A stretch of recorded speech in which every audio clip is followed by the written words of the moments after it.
Today's hook review is for a Shepherd's Woodworking hook.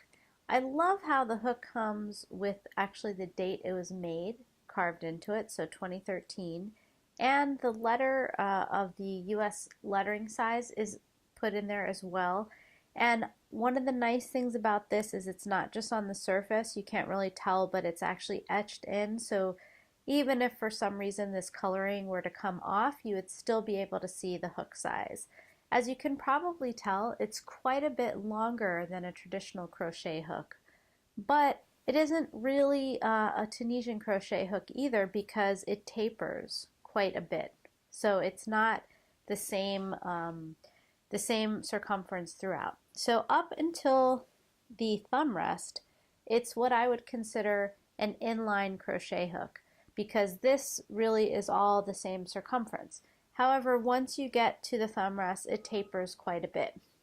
Now, I'm just going to crochet with it for a few moments so you can have an idea of what it looks like in action. And so one of the things I like about this hook, actually, at first I was sort of confused, like, why is it so long? But I actually kind of like it. I use the pencil grip, as you may have noticed, and it's actually quite nice to have something so long on your hands because oftentimes if the way you hold it, you might be hitting right up against the edge of a shorter hook and it might be kind of scratching on the edge of your hand, which this one isn't doing, so that's great. Another thing I like about this, it's got a really smooth feel. It's definitely been finished, but that's also a little bit of a downside. I find that the finish is almost kind of it has a pretty strong grip on the yarn. So it took me a little while to get used to crocheting with it at the same speed. My guess is that over time the oils from your hand would have enough of an impact on the finish that the hook would have a smoother glide than it does when you very first get it. So because it has kind of an inline shape at the top, those of you who don't like using an inline hook might find this a little bit challenging to work with. But even though I usually use a tapered hook, I don't have any issue with catching the yarn with this. I do love the color also. It's called apparently purple wood, which is great because I love purple. And it's a really nice wood. It's not actually purple as much as you would think. It's kind of a deep brown.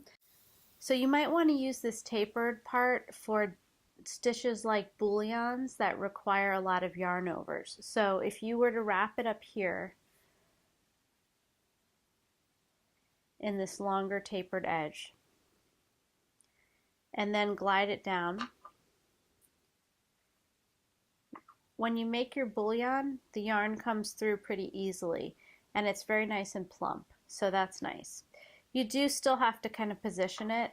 It's a little bit time consuming actually to do that, but if you're making a lot of bullions, you know that sometimes they can be a pain on a traditional hook. So I do appreciate that tapered feature of this hook.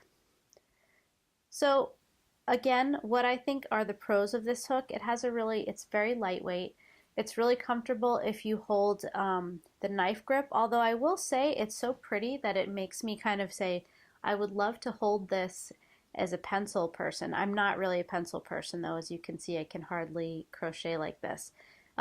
Even though it has this longer length, it's much better weighted than I would have thought, so it's pretty comfortable to use. And it's beautiful looking, which is great, and it's totally unique, and I love that it has the name etched into it, so I can always remember if I want to get more, and the year, because it's kind of like a fine wine, only a crochet hook. So overall, I really enjoy this hook, and I think it would be great, especially if you prefer an inline hook. I think it's definitely for you. If you like using tapered hooks, it may be a little bit of a downside because, as I said, this front portion of the hook is inline, it's not tapered. However, this tapered end can be helpful for using stitches like bullions and other stitches that work better on a tapered hook.